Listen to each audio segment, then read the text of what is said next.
também. O Espírito de Deus vem nos ajudar na nossa fraqueza, pois não sabemos como devemos orar, mas o Espírito de Deus, com gemidos que não podem ser explicados por palavras, pede a Deus em nosso favor. E Deus, que vê o que está dentro do coração, sabe qual é o pensamento do Espírito, porque o Espírito pede em favor do povo de Deus e pede de acordo com a vontade de Deus. Amém? A tradução de vocês aí está diferente. Eu estou na tradução de hoje. Diga comigo assim, ó: Senhor Jesus, fala comigo nesta manhã, através da sua palavra. Diga mais forte assim, diga: Senhor Jesus, revela a sua vontade e o seu propósito para a família dele. Podem se assentar, oferecer com glória a Deus, com você a Jesus. Vamos falar de palmas com glória a Deus para a palavra dele. A palavra de Jesus é viva, a palavra de Deus é verdadeira, é fiel, é inerrante. Essa palavra aqui, quem se levanta contra ela, posso falar para vocês concluir? Quem é a pessoa que se levanta contra a palavra de Deus e não confronta a Deus? Não tem. Quem se levanta contra a palavra de Deus vai tratar, quem vai tratar com ela é Deus. Por isso hoje eu quero falar com vocês um assunto muito sério, que é a respeito da oração. Eu quero pedir vocês para vocês, igreja do Senhor, leia a Bíblia. A Bíblia não foi feita para ler, a Bíblia foi feita para estudar. Jesus falou para um grupo de pessoas que perseguia ele, um grupo chamado fariseus e outro grupo chamado saduceus. Eles investigavam a vida de Jesus, porque quando Jesus começou a operar os sinais que condizia que ele era o Messias, e ele começou a declarar que ele era o Filho de Deus, esse grupo de religiosos, eles começaram a fazer uma investigação da vida de Jesus. Foram 3 etapas. A primeira etapa, eles começaram só a observar, mas quando Jesus começou a curar o cego de nascença, porque na própria Torá, no próprio costume judaico e em toda a introdução do tempo da época, dizia que o Messias, ele viria, mas quando o Messias viesse, o sinal que ele operava é que ele curaria um cego de nascença, ele curaria um leproso, ele curaria também, expulsaria o demônio de uma pessoa, um demônio de uma pessoa muda e surda, porque os judeus já expelia demônio, mas ele expelia demônio perguntando qual era o nome do demônio. E o mudo e o surdo não ouviram falar. Então só o Messias expulsaria esse demônio. Quarto sinal, ele ressuscitaria o morto depois de 3 dias de morto, porque a ciência da época dizia, e a crença judaica ensinava, que durante 3 dias a alma do morto ela estava em volta do corpo, mas depois de 3 dias não tinha mais como ela voltar. Jesus recebe a notícia de Lázaro que ele estava enfermo. Ele fica 4 dias em Betânia para poder chegar e ressuscitar Lázaro e confrontar a ciência. Jesus, ele vai além da ciência, porque ele é a própria ciência. Jesus, ele vai além da medicina, porque ele é a medicina que cura a minha alma, que cura a tua dor, a minha, a nossa aflição. Jesus é o Todo-Poderoso. Jesus é. Eu não acredito em fábulas. E eu aconselho a igreja a não crer em fábulas, crer na Bíblia. A Bíblia é o suficiente. A Bíblia nos ensina a orar. Nós vemos aqui que o Espírito de Deus, ele intercede por nós, com gemidos inexprimíveis. E esses gemidos inexprimíveis, nós não entendemos. Mas o Espírito Santo, ele intercedendo quando nós estamos orando, ele geme. E Deus entende, Deus compreende a voz do Espírito. Quem está falando isso é a Bíblia. O apóstolo Paulo, ele está tratando dessa parte, Romanos 8. Ele está ensinando a igreja, ele está preparando a igreja. Quem é Paulo? Paulo é um discípulo de Jesus. Discípulo de Jesus, não de Jesus que viveu como homem, mas ele diz: eu tive um encontro com Jesus Cristo ressurreto no caminho de Damasco como um mortivo. Paulo, ele foi instruído por Jesus. Paulo foi preparado por Jesus. Só que para Paulo poder ser aceito na instituição chamada igreja, que tinha uma liderança, que foi instituída pelo próprio Jesus, Paulo precisou de alguém.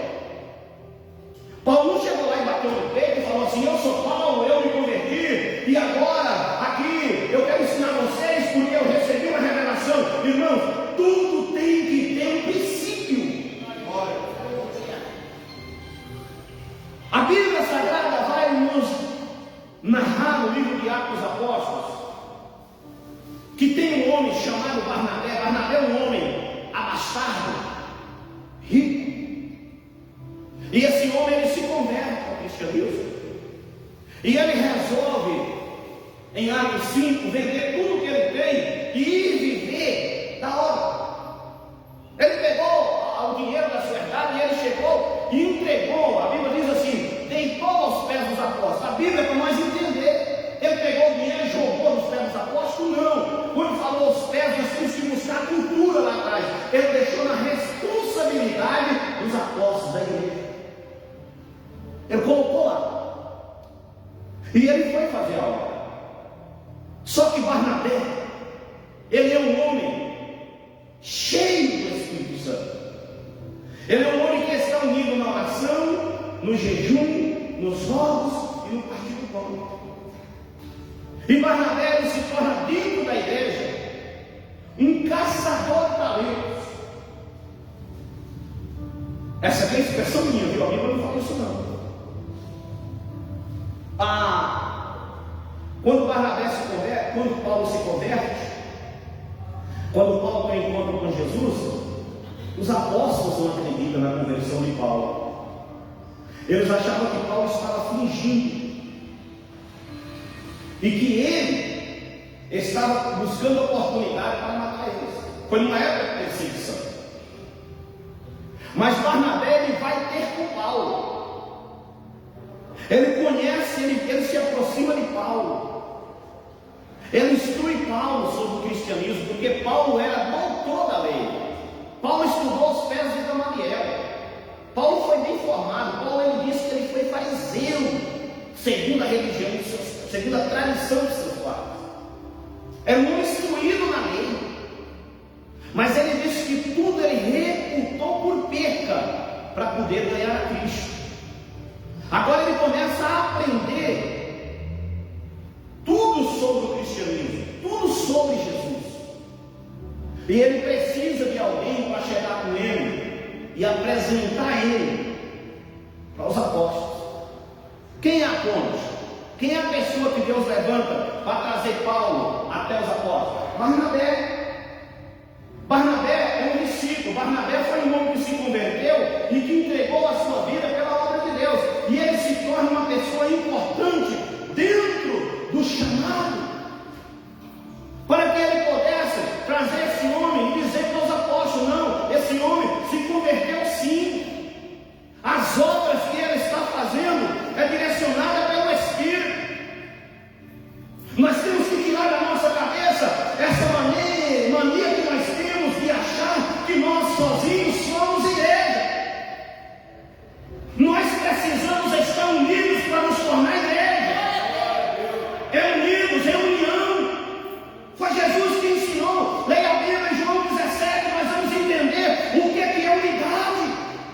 perfeita em unidade. Esse individualismo maligno que tomou conta de uma instituição chamada igreja, quem colocou foi o diabo. Não foi Jesus. Jesus mandou amar. Jesus mandou orar pelos outros. Jesus mandou confessar suas ofensas e orar juntos. Não. O diabo sabe que se você fizer, se a igreja fizer o que Jesus manda, ele está derrotado. Ele não tem como entrar. Ele não tem como enganar. Então o que o diabo coloca? O diabo vai lá e coloca um mau pensamento. E você está pensando que o diabo ele vai vir soltando fogo pela venta, ele vai vir de espírito, ele vai vir de rabo, como a mitologia grega romana fala? Não, querido. O apóstolo Paulo, que é um servo de Deus, ele diz: cuidado, porque o diabo ele se transfigura até em anjo de luz, para que, se fosse possível, ele enganasse até os escolhidos. Mas o sangue de Jesus tem poder. O sangue de Jesus Cristo vive, e o Espírito Santo de Deus atua na igreja, e Satanás ele está derrotado em nome de Jesus. Vamos lá. Por que nós devemos orar? Por que o crente precisa orar? Qual é o tipo de oração que nós aplicamos para a nossa vida? Qual é o modelo de vida que nós temos como crente? O que é doutrina, irmãos? Eu estou falando aqui porque eu estou falando aqui de extraterrestre. Eu estou falando aqui de fábulas. Eu estou falando de doutrina. Da doutrina que eles perseveravam, na doutrina de Jesus e dos apóstolos. Qual é a doutrina? O crente precisa se arrepender, confessar, deixar e orar juntos. Eu estou tentando pregar e não estou conseguindo. Acho que eu vou até deixar essa revista de lado aqui, que eu não vou conseguir entrar nesse palco. Preste bastante atenção, igreja. Nós estamos caminhando para o fim. Não tem mais tempo, não, queridos. Eu comecei aqui falando sobre a morte de uma mulher de Deus. E eu falo mulher de Deus porque eu conheci. Aquela mulher que vocês viram aqui, que muitas vezes não pegava uma oportunidade aqui na frente para louvar, porque é tímida. Aquela mulher, ela orava todos os dias, e de quando eu conheci ela há 3 anos, ela jejuava todos os dias. Olha! A igreja perdeu uma coluna aqui dentro. Coluna invisível, que ninguém via, que não batia no pé, que falava o que fazia, mas fazia para Deus o oculto, de um quarto de oração secreto na casa, para dizer: Senhor, tenha misericórdia da tua igreja, salva as almas da tua igreja. Jesus está à procura de crente que ora.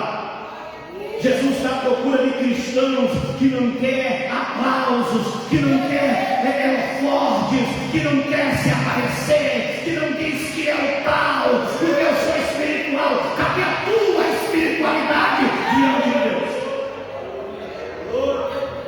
Cadê a minha espiritualidade diante de Deus? Eu oro? Quando eu paro para orar, qual é o tipo da minha oração? É a oração que o Espírito Santo ouve e intercede por mim com gemidos inexprimíveis? Ou é aquela oração individualista?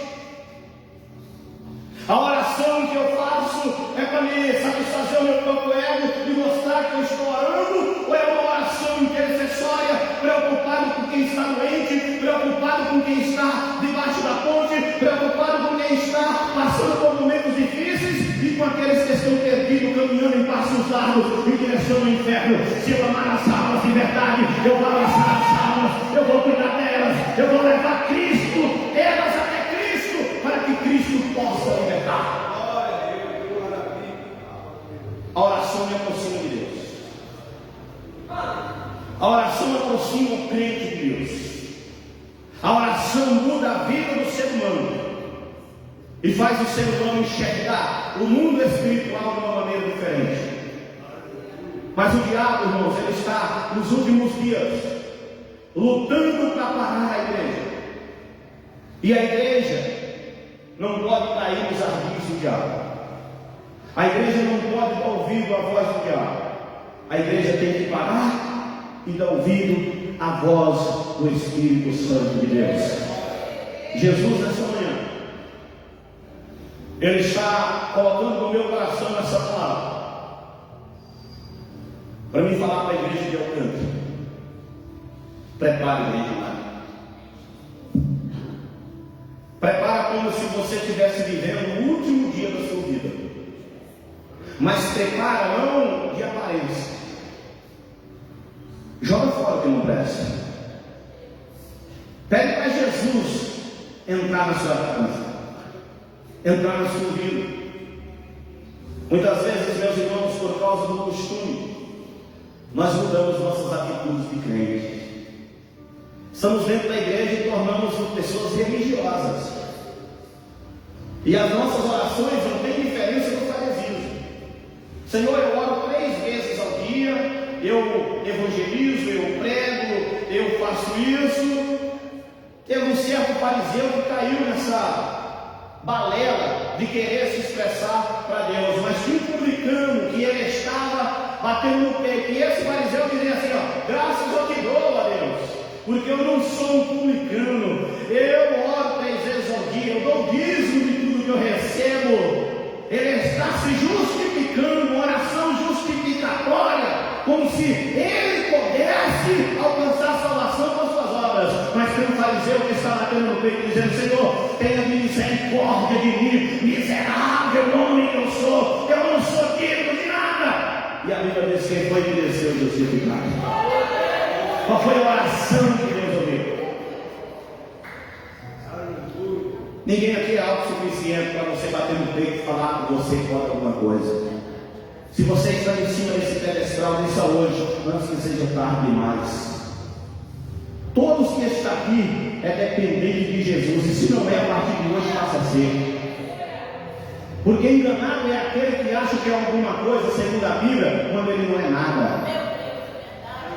Enganados são aqueles que pensam que pode alguma coisa quando não pode nada. Mas, queridos irmãos, nós temos uma responsabilidade como crente, e nós temos que aplicar na nossa vida toda a doutrina bíblica.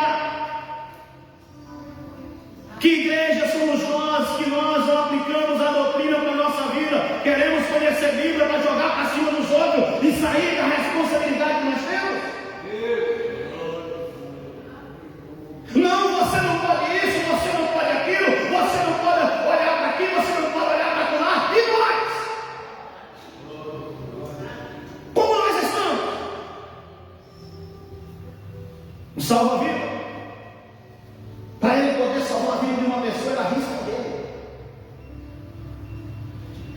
Um bombeiro, ele chega no prédio pegando fogo, todos estão correndo, mas ele entra lá dentro para resgatar quem está morrendo. Ele vai levar a salvação para quem está em perigo.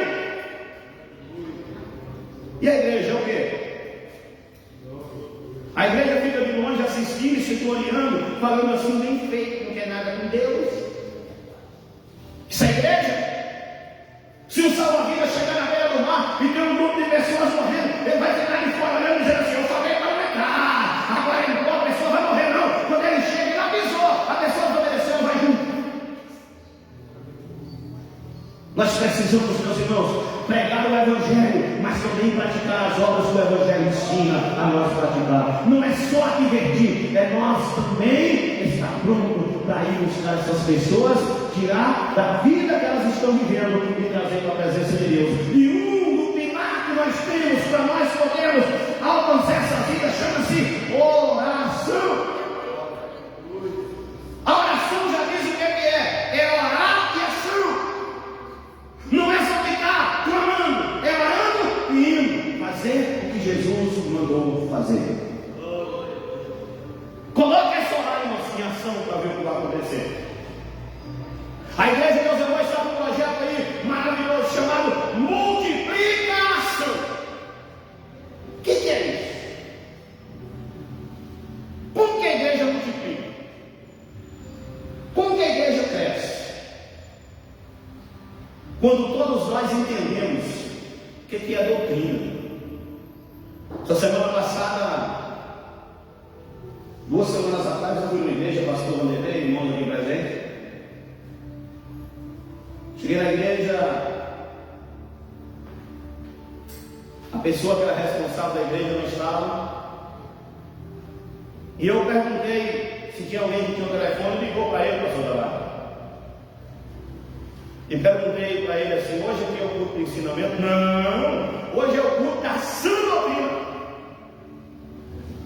O que é sã doutrina?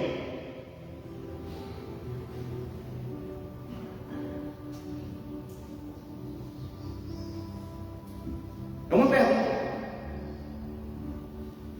As pessoas falam as coisas sem saber o que está falando. É papagaio, fala o que os outros falam. Essa Bíblia aqui não foi escrita para o brasileiro.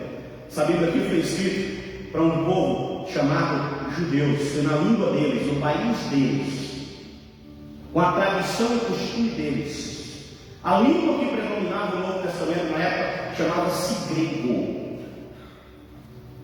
Tem palavras que foi traduzida para o português que traz um sentido diferente, porque era outra língua.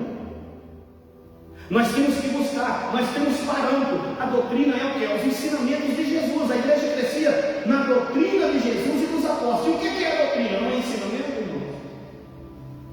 O que é doutrina? Não é instrução, irmãos? Aleluia! Nós precisamos, irmãos, ter conhecimento do que nós fazemos.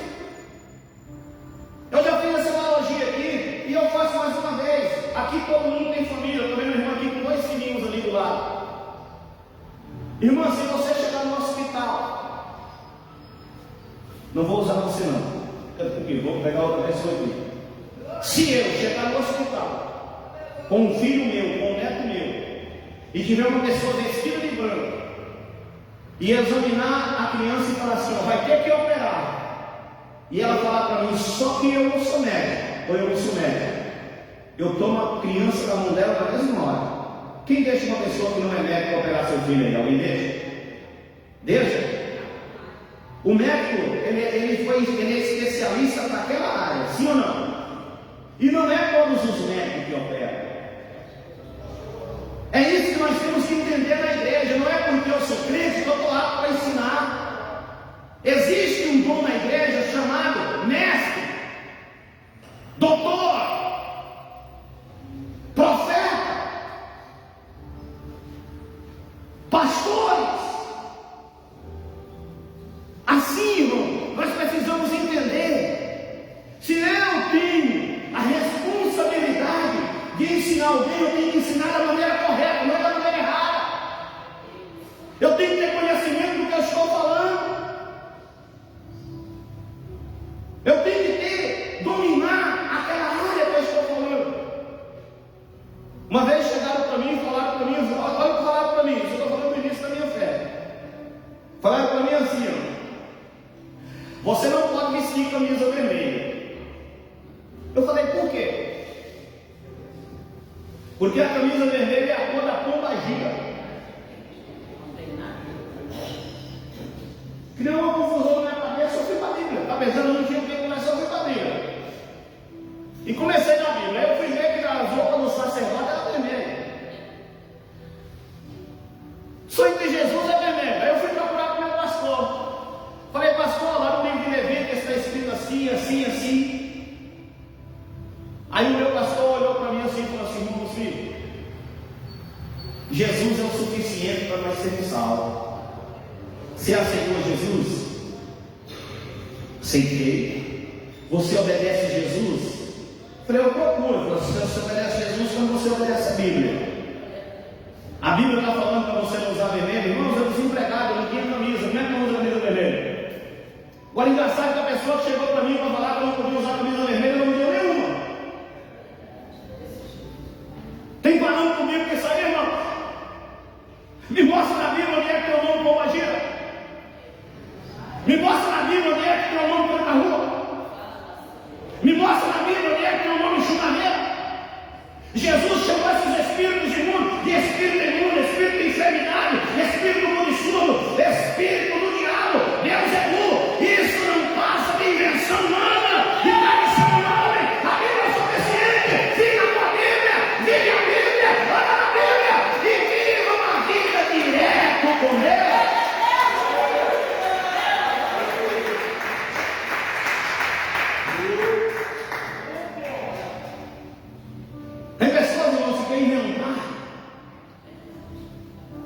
para dizer que é espiritual. Que espiritualidade é essa? Quais são as armaduras do crente? Quais são elas? Vamos lá?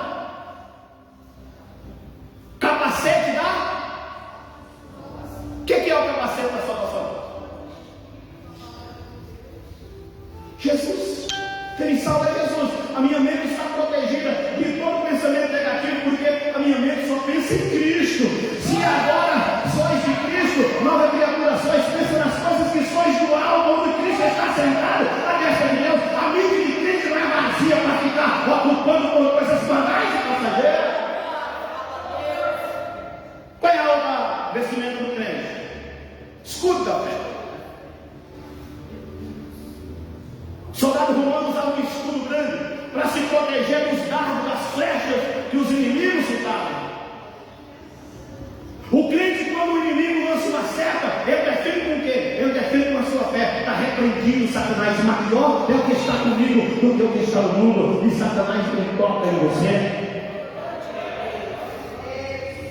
Opa, cinturão da verdade. Soldados usavam uma roupa, uma vestimenta. E para ele poder estar apto para manejar a espada e até o escudo, ele precisava estar com o cinturão preso, bem ajustado, para ele poder ter agilidade. Esse cinturão, que faz parte da vestimenta do crente, é falar a verdade do todo tempo. Não ser mentiroso. Não ser inventor de história. Tem pessoas na igreja que estão mais aptas para ser diretor de cinema, relator de texto, que tem umas histórias mirabolantes que se você não vai cuidar, até você acredita, mas é mentira. Aqui não tem artista da fé, aqui tem crente lavado e remido no sangue de Jesus. Vamos mais? Cinturão da verdade.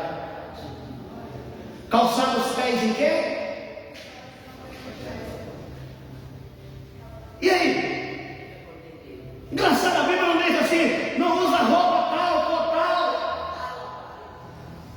Para você poder ir, você não pode usar o creme tal. O sapato é na pombagira.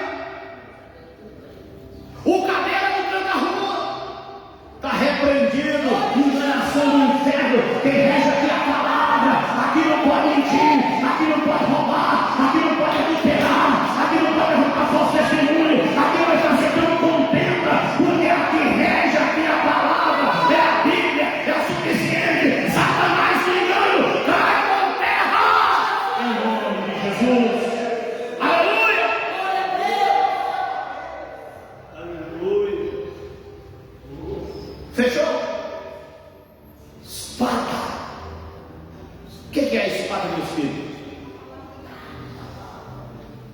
Isso aqui, irmãos, ó. A palavra de Deus é água.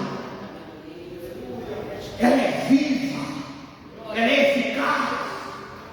Ela penetra mais do que uma espada de dois gumes é corte, dois cortes.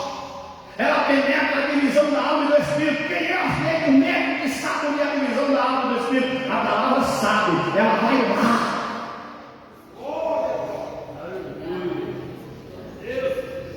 A Bíblia é o suficiente, queridos. Para de inventar história. Para de criar pretexto. Você não consegue obedecer a Bíblia, você vai criar mais regra para você obedecer aonde? Vive a Bíblia. Ame a Deus sobre todas as coisas e o teu próximo como a ti mesmo. Leve a vida de oração sincera, oração intercessória. Que se preocupa com o próximo. Faça aquilo que a Bíblia manda. Acho engraçado que as pessoas que mais pregam contra a prosperidade são as mais materialistas que tem. As pessoas que mais falam, as pessoas que têm mais a mente franciscana, são os mais aparentes que tem. Porque tudo tem uma história. Você sabe de onde que vem essa mentalidade de crente tem que sofrer mesmo? Do catolicismo franciscano. Jesus nos tirou do sofrimento. Jesus nos resgatou. Quem quer ver o crente sofrer é o diabo. Jesus glorificando o nome dele em meio a provações e luta. Paulo bate no peito e diz assim: eu aprendi a ter em abundância, mas também padecer necessidade. Aí ele vai escrevendo. Aí ele abre a boca e diz assim: eu posso todas as coisas naquele que me fortalece.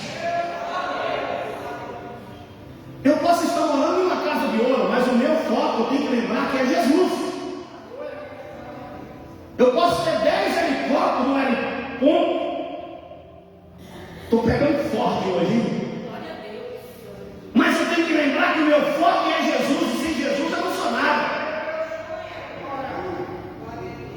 Eu posso ter tudo, mas eu tenho que lembrar que sem Jesus eu não passo de um velho. Eu não passo de um pecador. Quem me justifica é Jesus. Quem nos justifica é Jesus, igreja. Igreja, volta-se completamente para Jesus, com fogos, com oração, com jejuns. Você quer ver essa igreja andar? Para ninguém segurar a igreja de Alcântara. Seja sincero aqui para frente, fala a verdade no mundo. Entrou na porta, tem raiva do irmão, quando vê o irmão, fala assim: irmão, me perdoa porque faz 10 anos que eu te suporto, mas eu não te perdoava. Me ajuda, eu preciso morar no céu. Se viram para o outro, confessa as suas misérias, dá o joelho diante do altar, vai descer fogo na tua vida. E fogo do Espírito Santo, não é fogo estranho não. Eu tenho medo desse fogo do pula-pula que fala mal da vida dos outros, você não sabe. Porque eu sei que esse fogo não é o fogo do Espírito. E você está falando com um crente pentecostal até o tutano. Agora não tem crente pentecostal se ele tem uma língua maldita. Jesus disse: o Pai me deu uma língua erudita para anunciar o ano aceitável do Senhor. A minha língua tem que bater de dia e de noite para dizer: Jesus salva, Jesus cura, Jesus liberta, Jesus é a salvação. Ele é o único que pode salvar a humanidade da vida perversa. Fala isso. Oração, meus irmãos, muda o crente de dentro para fora. Tem crente que mudou só a roupa. Eu usava jeans, agora ele usa social. Eu usava camiseta, agora ele usa camisa. Eu usava blusão, agora ele usa terno. Mas o interior é podre, é corrompido, é perverso, é maligno. Não, queridos, nós precisamos deixar Jesus nos transformar de dentro para fora e nos dar vestes limpas. Você está pensando que eu tenho medo de rasgar meu coração diante de Deus? Se eu estou assim, irmão, eu quero que Deus me transforme. Eu tenho muita coisa para me melhorar, eu tenho que aprender a amar. Eu tenho que aprender a perdoar cada dia mais, porque isso é evangelho. Sou espiritual, não falo com a vizinha da direita nem com a da esquerda. Esse tempo aqui, saí daqui com o pastor Vanderlei, minha esposa, e uma pessoa que pediu uma visita. Lá no prédio ninguém gostou de mim. Lá todo mundo é isso, todo mundo é aquilo. Quando nós entramos na portaria, as pessoas iam, cada um já procurou o seu lugar. Pastor Vanderlei na frente, eu atrás, minha esposa mais atrás ainda. Mas bom dia, tudo bem? Fomos bem recebidos, entramos e saímos de paz. Como é que você quer ser bem tratado se você trata os outros mal? Que crentes são os pais que andam com o cara amarrado? Isso é santidade? Isso é revolta? Isso é orgulho? Isso é preconceito? O crente tem que ter Jesus na sua vida e ele tem que ter um coração alegre. O crente, ele tem Jesus, ele tem a fonte da vida. Minha esposa de vez em quando está dizendo assim: não, para de brincadeira. Você não conhece a pessoa. É uma oportunidade para um encontro, para mim poder falar com alguém. A pessoa vem comigo, fala comigo. Eu tenho que apresentar Jesus, eu tenho que demonstrar para aquela pessoa que Jesus é na minha vida. E muitas vezes eu não preciso pregar para ela. Eles olham assim e dizem assim: você é crente, né? Eu falei: sim, graças a Deus. Eu nunca cheguei nesse mercado que tem aqui atrás aqui. Falei assim: eu sou pastor da igreja de Deus Irmão de Alcântara. Nunca. Quando eu chego na caixa, as pessoas não é crente, fica assim: você é o pastor? Eu falei: sim. Aqui já veio pessoas que trabalham no caixa aqui. Sabe por quê? Porque nós temos que anunciar Jesus de boca fechada, com testemunho, tratando todo mundo bem. Vou tocar no assunto de hoje aqui, que quem ora não faz. Aqui na porta dessa igreja ela está aberta para ricos e pobres, brancos e negros, de todas as raças e cores. Essa igreja aqui, todos podem entrar. E quem vai falar se as pessoas podem ficar aqui ou não somos nós. Para com esse olhar julgativo que você tem quando você vê uma pessoa diferente. Entrou de bermuda, e daí? Ele está vindo de bermuda, mas amanhã ele vai estar diferente. Entrou sem bermuda, senta perto de mim, levou para o banco. Abraça. Diga para ela: Jesus te ama, aqui é o teu lugar. Aqui não é outro lugar senão a casa do Pai. E atenção, peraí, eu estou falando se é uma mulher, quem abraça é a irmã, é vigia. Se é um homem, quem abraça é a irmã. Por quê? Porque eu creio que tem que cortar a ocasião. Paulo disse: eu não uso a liberdade que eu tenho do Evangelho, a liberdade que Cristo me dá, para não pecar. Pastor, mas eu não estou pecando, só e o que os outros veem? E o que os outros pensam? A Bíblia não fala que aquele que escandalizar um desses pequeninos também receberá a punição? Sim ou não? Então nós temos que vigiar para isso.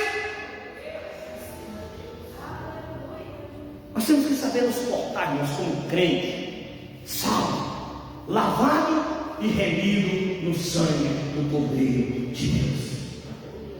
Comecei perguntando para vocês: o que é oração? E vou fechar em cima disso aqui. Oração é um rito, é uma prática. A oração, irmãos, ela se torna para a nossa vida uma dependência, porque é só na oração que nós somos abraçados por Deus. A oração nos leva para um patamar que nada leva. A tecnologia está aí, a ciência está aí, mas ninguém consegue encontrar o caminho para falar com Deus. É através da oração. A oração é o momento que você vai conversar com o Pai. O crente tem que orar mesmo que ele não gosta. É bom orar, irmão? É bom? É nada. É nada, o joelho dói, as costas dói. Se fosse bom, todo mundo fazia, até o ímpio, porque o ímpio quer o que é bom, o que é fácil. O crente, ele passa a aprender a orar e depender de Deus. E ele tem justamente esse legal. Por exemplo, você chega num prédio de 10 andares, mas você está com fome, você sabe que no último andar tem um restaurante de uma comida maravilhosa. Você vai subir a escada é porque é bom subir a escada ou porque você está com fome? A oração é o degrau que vai nos levar até a presença de Deus. E na presença de Deus tem a melhor comida, tem a melhor água. Na presença de Deus tem tudo que nós precisamos. Então nós oramos porque nós precisamos e dependemos de Deus. Aplica a oração na sua vida. E depois que nós passamos um certo tempo de oração, o nosso corpo, o nosso espírito pede a oração. Para nós poder ter prazer na oração, nós temos que orar no mínimo uma hora. Pastor, está criando regra. Ou não? O que Jesus falou com o discípulo no monte de Getsemane? Vocês não podem zelar comigo ao menos uma hora? Porque depois desse momento, irmãos, esse mundo espiritual aqui não é fácil. Quando nós começamos a orar, tudo tenta nos distrair. Primeira coisa que nós damos no joelho para orar: Senhor, eu estou passando por uma luta tão grande. Depois que nós começamos a orar, nós esquecemos de nós começamos a orar pelo próximo, orar pelas pessoas que estão sofrendo. Por quê? Porque a nossa oração ela está chegando na presença de Deus. Depois que nós começarmos a orar, levar uma prática de oração, e nós começarmos a orar, ao menos 1 hora por dia, clamando a Deus, 1 ano e uma vida de oração, as coisas mudam para nós. As coisas acontecem mais fáceis, porque nós passamos a entender o que Deus Ele tem preparado para nós. Amém? O que é a oração? Para que serve a oração? Por que eu preciso orar? A oração faz parte da doutrina, do ensinamento dos apóstolos. Por quê? Eles obrigavam a orar? Jesus obrigou a orar? Não, Jesus disse assim, ó, quando vocês orarem, orem assim. É um modelo. Quando vocês jejuarem, irmãos, o Evangelho não obriga nada a ninguém. O Evangelho ensina. Se eu chegar para o pastor Vanderlei aqui, eu vou falar para ele assim, você tem que fazer isso. Ele pode falar para mim, eu não sou obrigado.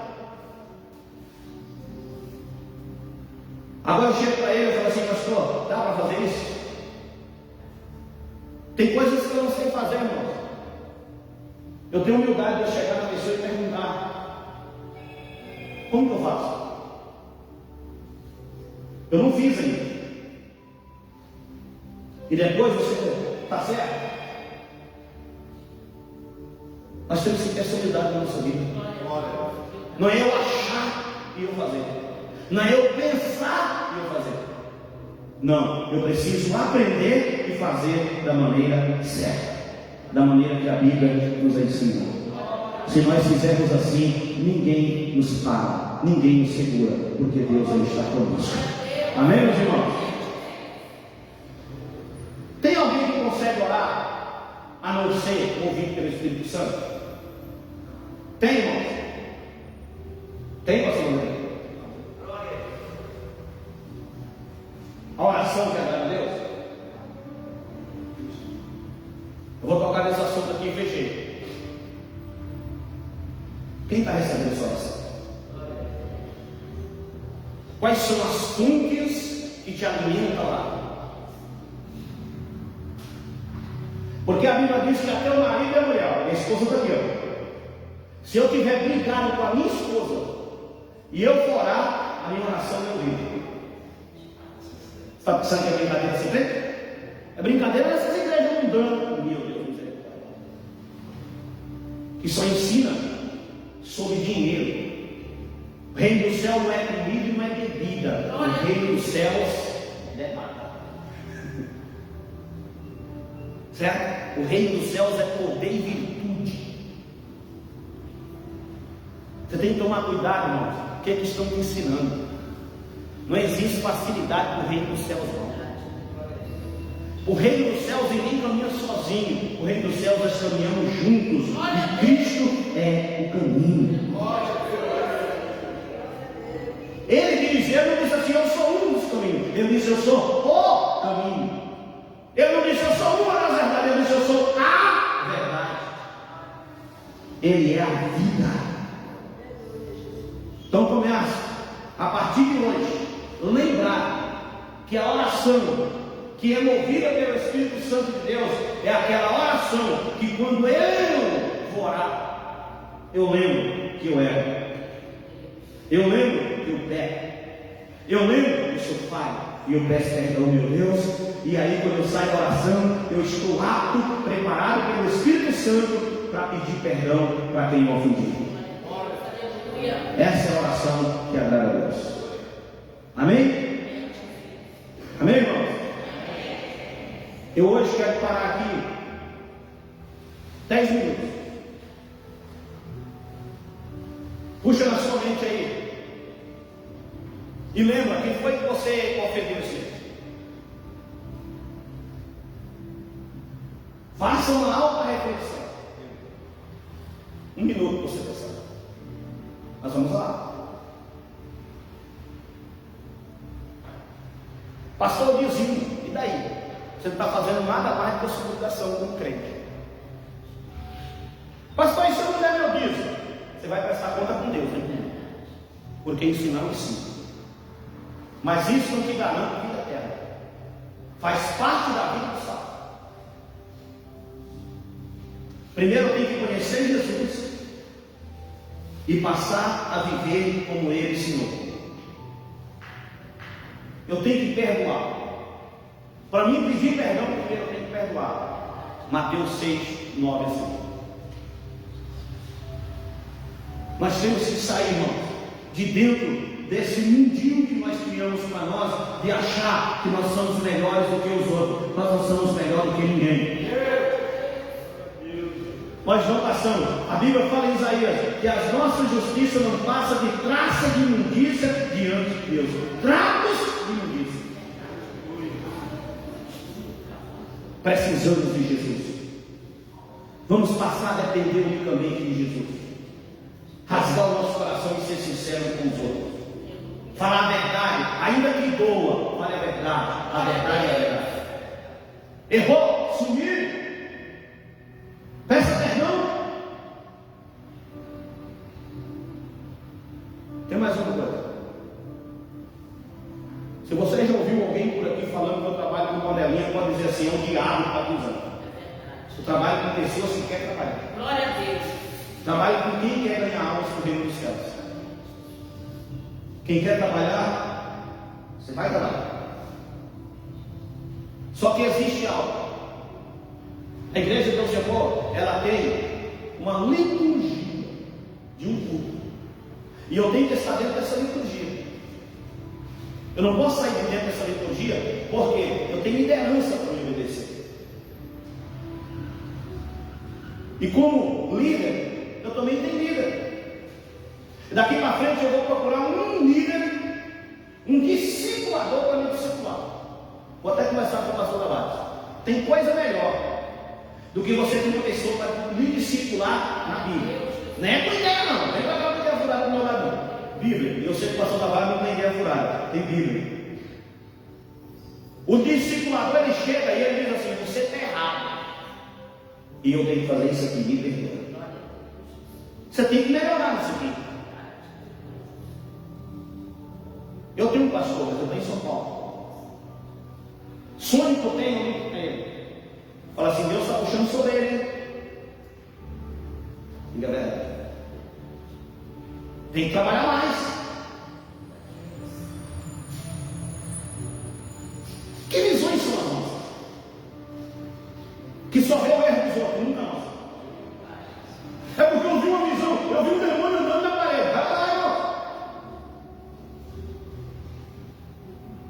Festividade na igreja. Eu vi o diabo no meio do congresso. Não vem com essas visões para o meu lado, que eu vou te chamar de mentiroso. Meu Deus, é verdade. Eu duvido que no meio de onde tem 100 irmãos buscando a Deus e orando, o diabo está ali. Ele não vê a glória do Deus que nós servimos.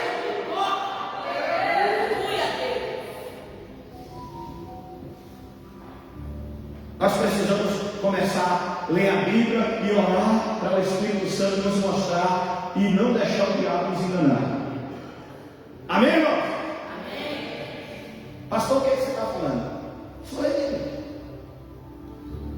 E a Bíblia você vai ver. O que o diabo quer é colocar um no outro. O que o diabo quer é te afastar de alguém que quer o teu bem. O diabo sabe que se você estiver no meio da igreja e você estiver de acordo com o que Jesus ensina, ele vai embora da tua casa.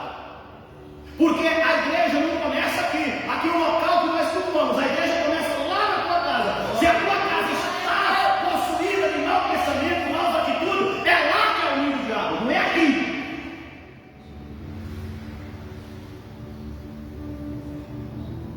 Onde foi que Satanás chegou para tentar Adão? Onde é mora, irmão? Só nós temos inteligência de nós pensar, não pelo que nós queremos, mas pelo que o Espírito Santo ensina. Igreja formada de famílias. Então a igreja começa em casa. Se a família vai mal, a igreja está mal. Se você sair fora disso aqui, não é Deus. A igreja é formada de famílias ou não é? É ou não é, irmão? Quem foi que instituiu a família? Foi quem? O diabo veio para desfazer a sua vida. Pastor, divorciou. Pode ter certeza, a obra do diabo. Pastor, brigou. O diabo está ali. Não fala com o outro. O diabo está ali. Pastor, mas é um filho mentiroso. O diabo está ali. É o pai da mentira. Pastor, ninguém tem no meio daquela família. O diabo está lá. Desculpa a minha sinceridade, mas isso é sério. Você quer ver uma coisa? Vou falar para vocês aqui, para vocês começar. A Bíblia diz que é para julgar sobre a regra da justiça. Você quer ver quando você descobre uma pessoa de Deus e que Deus está com ela? Quando as palavras dessa pessoa é só de Jesus, Bíblia, e as pessoas têm prazer de estar perto dela. Porque aquelas pessoas que chegam carregadas, aquelas pessoas quando elas se aproximam daquela pessoa, elas sentem paz. A minha esposa, quando se converteu, ela conta como foi. Tinha uma mulher que ela ia para a casa da mulher, não era porque ela gostava da mulher, ela sentia paz na casa da mulher. Então ela estava perturbada, ela corria para a casa da mulher. E a mulher, Jesus, né? Quer saber com quem que ela estudava? Com os TJ. Quem sabe quem é o TJ aí? Quem sabe? Eles hoje estão com uma prática mais bonita, mais diferente. Passa nas praças, eles estão de 2 em 2, bem posicionados. Domingo de manhã, eles têm um método de evangelização que, se nós pegar aquele método, nós vamos ganhar 90% do seu passado. O método. Eles vão todos juntos e eles se dividem em grupos. Tem um homem e uma mulher, tem um jovem e uma criança. Porque chegou na casa, tem um jovem, aquele jovem começa com o jovem, a mulher começa com a mulher, o homem conversa com o marido, pai de família, e a criança já está com a outra. É método de evangelismo ou não é? Só nós pegar as coisas boas. Eles já tinham falado para ela que os crentes não eram de Deus. Mas com eles ela não tinha paz, mas quando ela chegava na casa da crente tinha paz. Sabe por quê? Porque a crente é a crente de oração. Levou tempo. Mas eles tinham colocado, plantado na cabeça dela o ensino. Cuidado com o ensino. O ensino é o que vai estruturar as pessoas. Eles pegavam um versículo isolado da Bíblia e dizem assim: nem todos aqueles que me dizem Senhor, Senhor, entrarão no reino dos céus, porque naquele dia muitos me dirão, me chamarão, e eu vou falar, apartai dos inimigos. Vão dizer assim: eu fiz obras em teu nome. Aí quando ela via, passando na rua, anunciando, os carros usavam muito carro de som na época, venha hoje que aqui vai ter milagre, aqui vai ter cura. Aí ele dizia para ela: está vendo? É o diabo. Eles estão enganando. Versículos isolados, cuidado com versículos isolados. Aí quando ela viu os zumbis sem saída, que a mulher foi cercando e fechando todas as brechas, ela queria ouvir. Ela falou: não, agora você vai ter que ir na minha igreja, você poder aprender. Aí ela falou o que com Deus? Se eu chegar lá na igreja e eu ver falar isso aqui do diabo, eu vou me embora e nunca mais eu coloco meu pé lá. Aí ela foi. Quando ela chegou na igreja, tinha um momento de louvor. Ela chegou justamente no momento do louvor. E o louvor é aquele louvor de adoração. Imagina que ela não fala para ela que louvava, você dizer que Deus começou a falar com ela no louvor. Até os louvores que nós louvamos na igreja, irmão, não pode ser louvores direcionados para alguém, tem que ser louvor de adoração a Deus. Quando ela se pegou, ela estava chorando. E ela só viu falar de Jesus. Ela disse: mas justamente aqui na igreja dos crentes que eu estou me sentindo essa paz e eu estou até chorando, tem alguma coisa errada. Mas no dia que ela voltou para aceitar Jesus, foi no culto de ensinamento, e o pastor ensinou. O pastor não passou mão na cabeça. Aí ele disse assim: eu nem vou fazer o apelo, né? Porque a palavra que foi pregada hoje, você está crente. E ela já estava com a mão levantada aqui na frente, querendo aceitar esse Jesus que ensina, esse Jesus que discipula e esse Jesus que fala a verdade para quem precisa dela. Amém? Fale a verdade em qualquer instante. Adore a Deus sem medo e fuja dos falsos ensinos. Se você fizer isso e buscar a Deus de todo o coração, o nosso caminho ao céu. Que o Espírito de Deus continue falando em cada coração.